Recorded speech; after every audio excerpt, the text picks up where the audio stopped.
full swing. Japan is the karaoke capital of the world, but who will be on song over 12 laps of sprint action on a weekend? Marquez seeks to end a 6-year drought for MotoGP glory. It's time for MotoGP.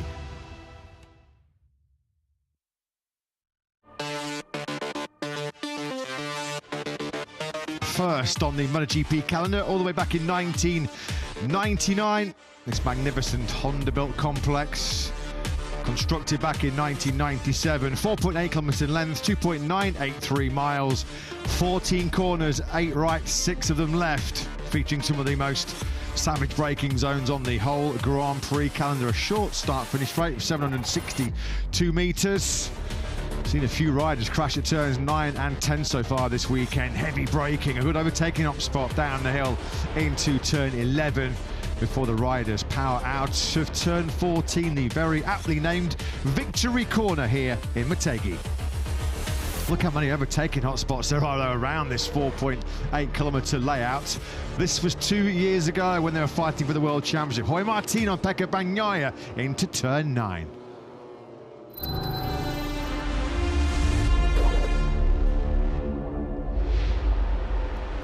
So MotoGP left European shores until November. Last time out we were racing on Italy's Adriatic coast at the Misano World Circuit. Marco Simoncelli. It turned out to be a tough, intense two-rider battle for the victory. Marco Bezzecchi versus Marc Marquez has been the story of so many recent races. More home round heartache though for Pecco Bagnaia, who has bounced back in some style, it's fair to say, here in Japan. That was a crucial mid-race mistake by Marco Bezzecchi, which allowed Marc Marquez to perfectly bounce back from a rare sprint blip on Sprint Saturday in Misano. That was win number 11 in 2025, secured for the number 93. And what that means, Marc Marquez has arrived in Japan, where for the 4th time in his Grand Prix career, following up from 2014, 2016 and 2018, he can lift the MotoGP World Championship.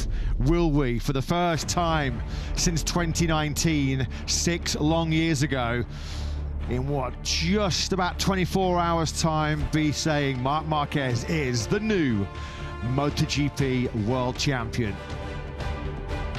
The magic number, the buzz number of the weekend has been 3. Marc needs to outscore brother Alex by 3 points at the end of play tomorrow. 12 laps of sprint action coming your way, 24 laps the main Grand Prix here tomorrow. If Marc scores 3 points more than Alex, it is game over. It's quite appropriate that it is those 3 points that Marc needs, because he's been locked in P3 in every single session on track so far this weekend here at Motegi. 3rd in both practice sessions yesterday, 3rd in FP2 this morning, and he was 3rd quickest in what turned out to be a sensational, a record-breaking and memorable Motegi qualifying here in MotoGP. Marc given a present from one of his adoring Japanese fans. They do come armed with some very special gifts. The prize that Marc wants, though, beckons potentially here in Japan tomorrow as he looks to complete a truly dominant season in red for the factory Ducati team as he looks to be crowned MotoGP World Champion. Smiles for once on the opposite side of the factory Ducati garage earlier on today as Pecco Bagnaia delivered a blockbuster lap, a 142.911, putting him on pole position for just the 2nd time in 2025. Can Bagnaia convert that into his first sprint victory of the season? Absolutely sensational performance that was by Bagnaia. Lots of standout performances, weren't there, in this morning's Q2. Joan Mir on the front row of the grid for the first time in 59 races, all the way back to Portimao in 2022 when he was on a factory Suzuki. Honda's first factory front row start since the Italian Grand Prix Mugello in 2023. Marc completing your front row of the grid then as we get set to go sprinting here in Japan in about 25 minutes time. In the company of Matt Burt, Lewis Sillaby in the commentary box, Jack Appleyard down in what is a very hot and humid pit lane. Well, if this championship is to roll on into Mandalika next weekend over in Indonesia, Lewis, Alex Marquez is going to have to deliver something very, very special, because he finds himself down on the middle of the third row of the grid in 8th place, and he somehow has to find a way of beating brother Mark. It's not as bad as it looked at the start of the day for Alex Marquez. We knew he had to go through qualifying 1, and boy, it was a huge fight, as big a fight as it was getting that Ducati stocked into turn 11 for Alex Marquez. But he did get himself into qualifying 2, but only as far as the 3rd row of the grid. And we haven't seen any evidence in this Japanese Grand Prix weekend so far that Alex Marquez has got the kind of pace and performance to beat Marc Marquez today or tomorrow. But that is all in the past. What's ahead of us is a 12-lap TSO sprint, where of course Marc Marquez did drop the ball last time out at Misano. So Alex Marquez is certainly going to give everything to keep his older brother waiting, but all the cards are in Marc Marquez's hands. Shot. What a shot that was of Alex, pleading, begging for that GP24 Ducati to stop underneath him, breaking from 310 kilometres an hour down to 85 kilometres an hour in less than 240 metres. Home hopes, the big home crowd favourite, resting firmly on the broad shoulders of Ayagura, who can probably count himself very unlucky to be starting the Sprint and Grand Prix here in front of his home crowd down in 13th place. There was late yellow flag drama, as we've seen so often down the years, which cost Agura his chance to fight for a place inside the top 10, maybe even better. It didn't get himself out of that tricky Q1 session. Agura, another rider, staking his Aprilia left and right in the heavy braking zones. Yeah, that was how we were looking in the commentary box as well, as we were hoping that I could get an RSGP stopped on the brakes. He has got massive, massive home support, about to make his MotoGP debut in front of his home crowd. And of course, this weekend, the first chance that the Japanese fans have been able to see Agura-san since he won the Moto2 World Championship last year. But the headlines this morning in qualifying 2 were taken by the Pecco Bagnaia rebirth. Is it indeed Pecco Bagnaia's return to his very best? Well, he's on pole position for just the 2nd time this season. The first pole had a little bit of fortune attached to it. It has to be said, in Brno earlier in the season, where there were some late yellow flags and a crash for Marc Marquez. Pecco did the job all on his own this time. We thought yesterday morning, when he topped FP1, that there were signs of recovery once again. Davide Tollozzi proclaimed that Pecco was back at the end of free practice 1. If he converts pole position into a sprint win today, I might well agree with him. No sprint podium in 7 for the Italian, only 5 at sprint podiums all season so far for Pecco Bagnaia. Something of a shock, given recent form, to see the Italian head in qualifying this morning, and certainly something of a shock to find a factory Honda on the front row of the grid, so close to what would have been a fairy tale pole position for Duan Mir on screens right now, just 900ths away from pole behind Pecco Bagnaia. As mentioned, his first front row in 59 Grand Prix, first factory Honda front row since Marc Marquez qualified 2nd in Mugello back in 2023. Go Taka go! Well, that is the message from some Japanese fans who look like they're more armed, ready for a fancy dress party, don't they, than a 12-lap sprint that's coming your way here in Motegi. Yeah, Taka Nakagami, of course, if you're joining us for the first time this weekend, is a Honda wildcard here this weekend. He's down in 20th on the grid. And down in 9th place, and the reason I say down is because we expected Marco Bezzecchi to be a genuine pole position challenger earlier on this morning. Of course, right at the start of the season, the Achilles heel for Aprilia and Bez was qualifying pace. Well, he certainly didn't maximise Q2 earlier on today, and what was a super fast Q2, with Bagnaia setting that new all-time lap record. Bezzecchi, having topped the times yesterday, was expecting to be in that battle for the front row, but the back of row 3 means that Bez is going to have to produce some serious heroics to get himself in the podium battle from there. Yeah, very disappointing, that Q2 this morning as far as Bezzecchi's concerned. It's been a very up and down sort of roller coaster weekend. Started off with 2 crashes in FP1 yesterday morning, bounced back superbly in practice to lead the way. So yeah, we expected a lot more from Bez, 9th on the grid. Still not qualified inside the top 10 in 7 appearances for the factory Aprilia squad. That's our current and still reigning MotoGP world champion. Don't think we're going to be saying that for too much longer into the future, as Marc Marquez looks to dethrone the Martinator potentially here in Motegi. Martin with yet more work to do from 17th place on the grid, as Bagnaia then filters out of pit lane. His first ever pole position on Japanese soil in MotoGP. Always good to see the home crowd having some home heroes to roar on. And they've got a pair of them here today, haven't they? Taki Nakagami, HRC test team star, 20th on the grid.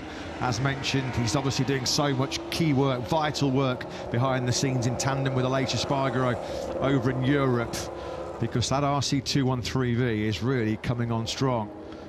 Well, it is a fuel-thirsty circuit, isn't it, this Mobility Resort Motegi, with so much acceleration in braking. That's where you saw Marc Marquez going at walking speed down the back straight, down towards turn number 3. Of course, it was famously here in 2022 when Aprilia forgot to switch it off on Aleix Espargaro's Aprilia, and he had to pit for a bike change at the end of the warm-up lap. Don't expect any repeat of that kind of mistake here today. Even in the sprint distance, this is a punishing circuit for rider and machine. Yeah, this is the slowest lap you'll ever see of Motegi from the creme de la creme in MotoGP. Well, as mentioned, it's been a phenomenal home round so far as Honda are concerned. 3 bikes are fighting for pole position in Q2 this morning. The best of them, Joan Mir on the front row, Luca Marini 7th. There are going to be high hopes and I'm sure high expectations for Honda in this upcoming sprint. Let's get the thoughts from the boss, Alberto Pujo joins Jack. Good afternoon, gentlemen. Yeah, good afternoon, everybody, under this searing Japanese heat. Alberto, what a weekend it's been so far. Both Luca and Joan have looked really, really fast. Joan, obviously, from the front row of the grid. The big question is, what's possible today? Well, when you're in a grid, everything is possible, but it's not an easy race, of course, but at least we have some chances because the starting position is not so bad. So, yeah, they need to have a good start and see from there where we can do and what pace we can keep. Are you genuine podium contenders, do you feel? I have to think yes, but we will see. Good luck. Thank you. Yeah, thanks very much, Jack. Thanks to HRC boss Alberto Puig. You have to go all the way back to the Algarve Grand Prix at Portimao in 2021. The last time of any sort Joan Mir found himself on a podium.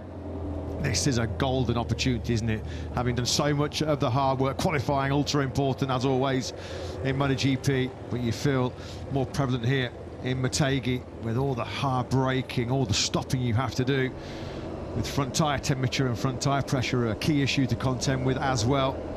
We're on board with El Diablo, Fabio Quartararo. This is a very helpful downhill section here in Motegi because you can just shut the throttle and roll down the hill, save as much fuel as you possibly can. Fabio Quartararo getting a 10-mile-an-hour slipstream behind Marc Marquez.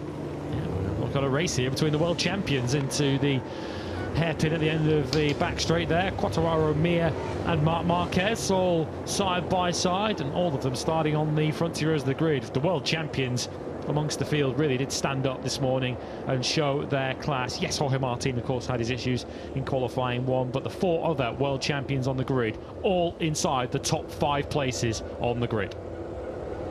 Marc Marquez then coming to the front row for the 13th time in 17 Grand Prix so far this year. Cannot capture the World Championship in this upcoming 12-lap sprint, but over double the distance tomorrow.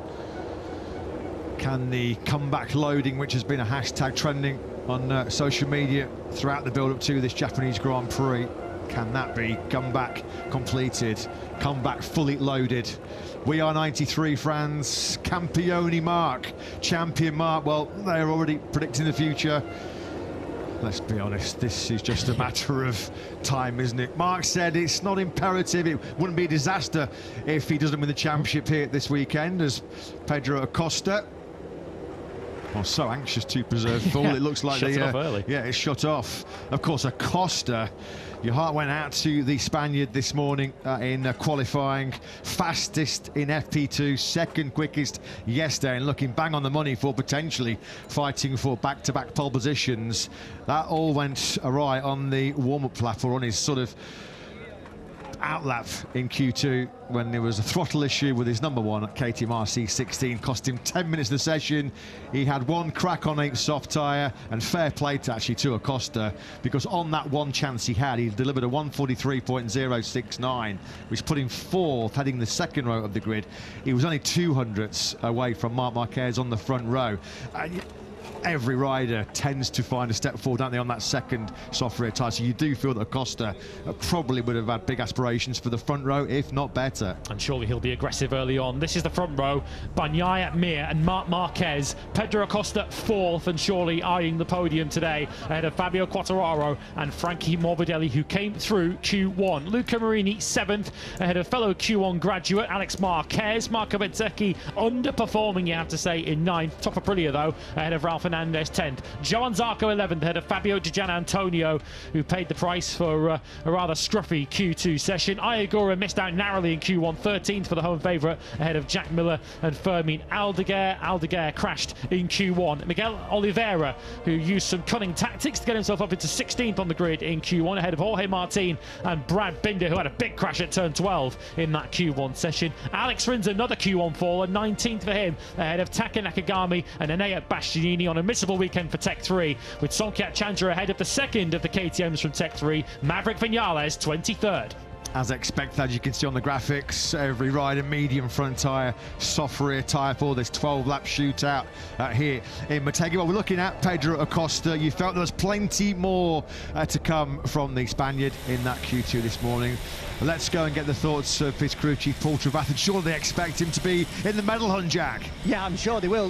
Paul, any issues on the sighting lap there? No, luckily we're all good, mate. We're all good. Yeah, we had a little issue in qualifying, of course, which set us back a little bit, but to be honest, Pedro come through that really good, so we're happy with how that went. Yeah, he massively salvaged it from what could have been a pretty bleak qualifying to be here on the second row of the grid. You must feel that you can go at the front and challenge here. Yeah, I mean, you know, yesterday we were fast, but he didn't have a great feeling. We did a lot of work overnight. He did a lot of work himself on his riding, and we come out fighting today in a much better place. So he's feeling good on the bike. He looks good. Everything seems in the right place, mate. So we hope for it. Good luck. Cheers, bud. Thanks.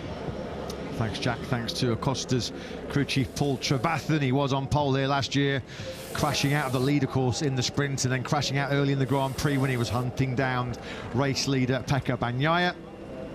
Frankie Morbidelli, well, he completes that second row in 6th place. Directly behind him in 9th on the third row of the grid will be Aprilia Racing's Marco Bezzecchi, who has to feel a little bit like had his nose put out of joint this morning. Expected much more from Bez. A 1:43.323 was almost half a second away from pole position, and finds himself 9th, having been the fastest rider, the reference rider on Friday. This is Acosta doing a little bit too slow on his cool-down lap. Yeah, this is on his way into turn 10, I believe, isn't it? Just at the start of the back straight. This is just how the lengths that the riders are prepared to go to save fuel. Look at him, up in a high gear, up in 4th gear, now up into 5th gear. That's the way to save fuel. High gear and next to no throttle. Let's go back down to Jack then on the grid. Yeah, I've got Pablo Nieto with me next door to Frankie Morbidelli, who did a good job in qualifying, and in particular in that free practice 2 session looked pretty good on used rubber. Is the podium an obvious target, but potentially this one does look wide open. Yeah, we will try, no? But always we know it's going to be very, very difficult. We know also that it's very important first lap, first corner, but also in this track is more possibilities to make some overtakes. So it's going to be hard, but we have to try to make our best. After a good day for Didier yesterday, didn't put it together this morning. What was the reason for that? Yeah, maybe the crash that he made in FP3 wasn't in the right moment. Always, when you have a crash, you lose a little bit the confidence. Then the qualifying wasn't not so good, but anyway, I think he can make also a very good race. Like in this track also, it's important to try to make overtakes and then try to make something important, like always. Thanks, Pablo. Thank you. Yeah, thanks, Jack. Thanks to Pablo Nieto. Of course, a massive weekend beckons over in Indonesia next weekend for the Pertamina Enduro-backed VR46 racing team. I'm sure you're aware, of course, Indonesian fans, next Tuesday over in Jakarta for the very first time, Valentino Rossi will be joining his riders, Frankie Morbidelli and Fabio Di Gianantonio, for a special Indonesian Grand Prix pre-event. So no excuse, Indo fans. You've been asking for Valentino Rossi to make a trip to that part of the world for so many years, and he is coming to Indonesia next Tuesday for what I'm sure is going to be a packed out pre-event. Under blue skies, as you can get an indication of how hot and humid it has been so far here this weekend, Marc Marquez and Alex Marquez both seeking a bit of shelter, a bit of sanctuary in their respective Ducati garages. Sweltering heat and humidity it was here yesterday when we were seeing ambient temperatures just tipping over 30 degrees. It doesn't feel a lot cooler, I have to say, here today.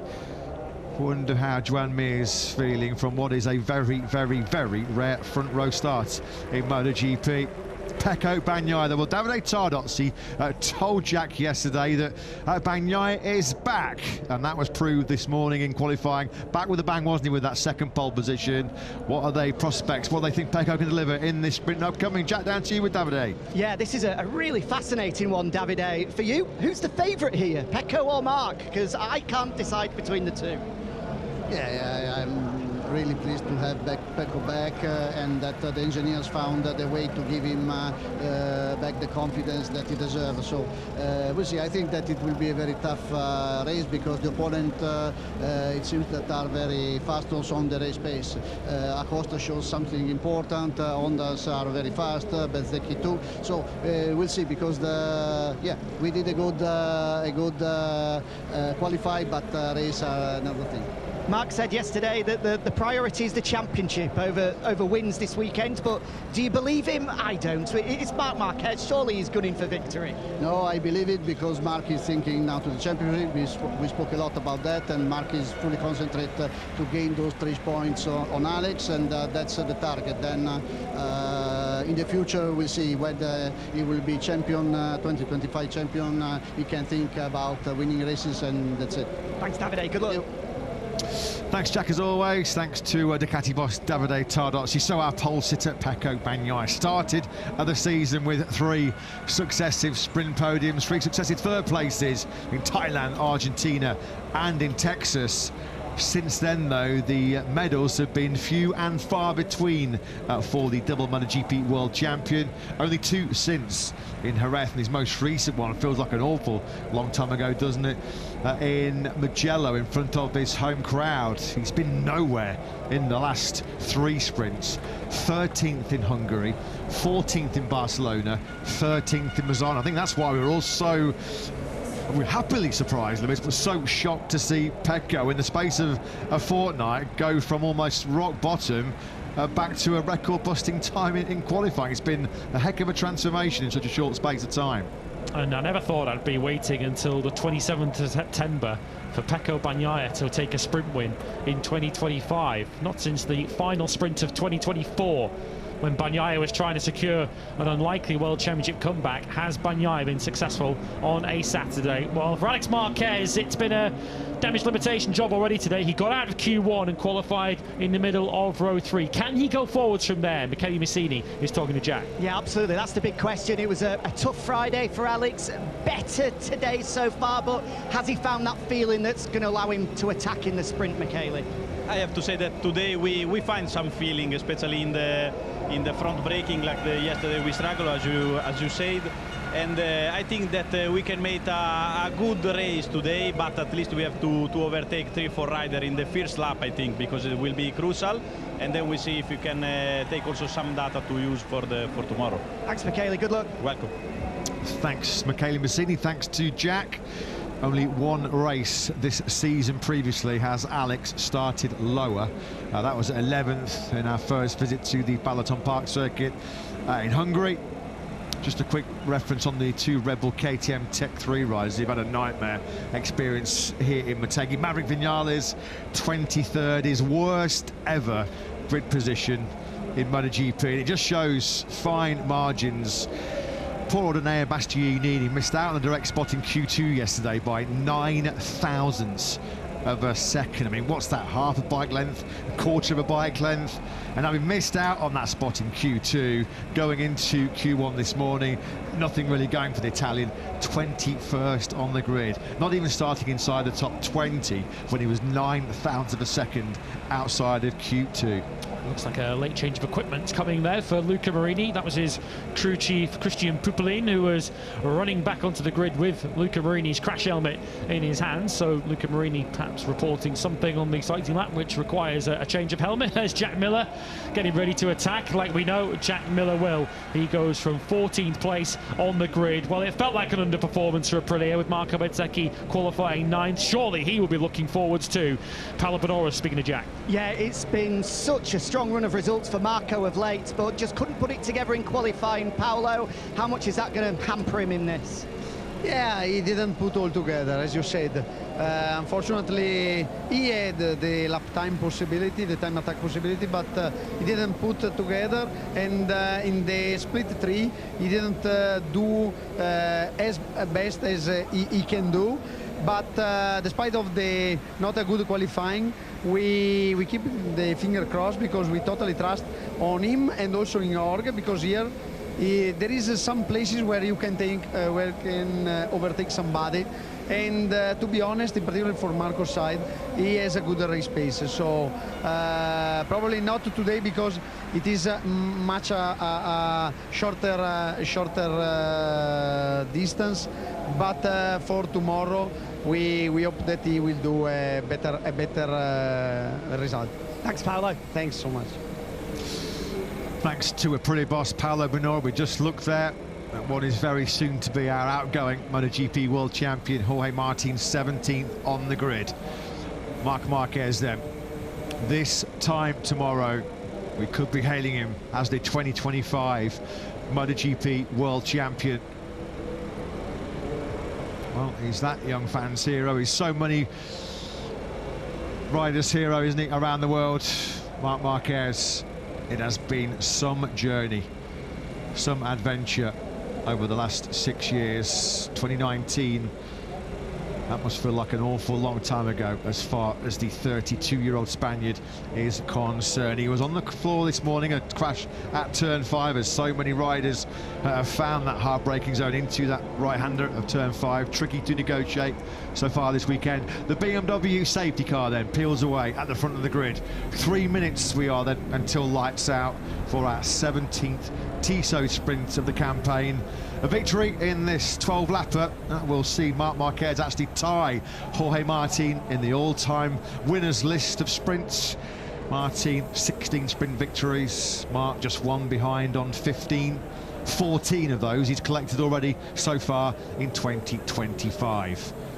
Keeping himself as cool as possible then in these hot and humid conditions here in Japan. The heat very soon will be on in terms of the championship chase. Marc Marquez then on the front row of the grid for the 13th time this season. Joan Mir on the front row of the grid for the first time on a factory honour, the first time in 3 years in Portimao. But back on pole position, back with a bang, is Pecco Bagnaia.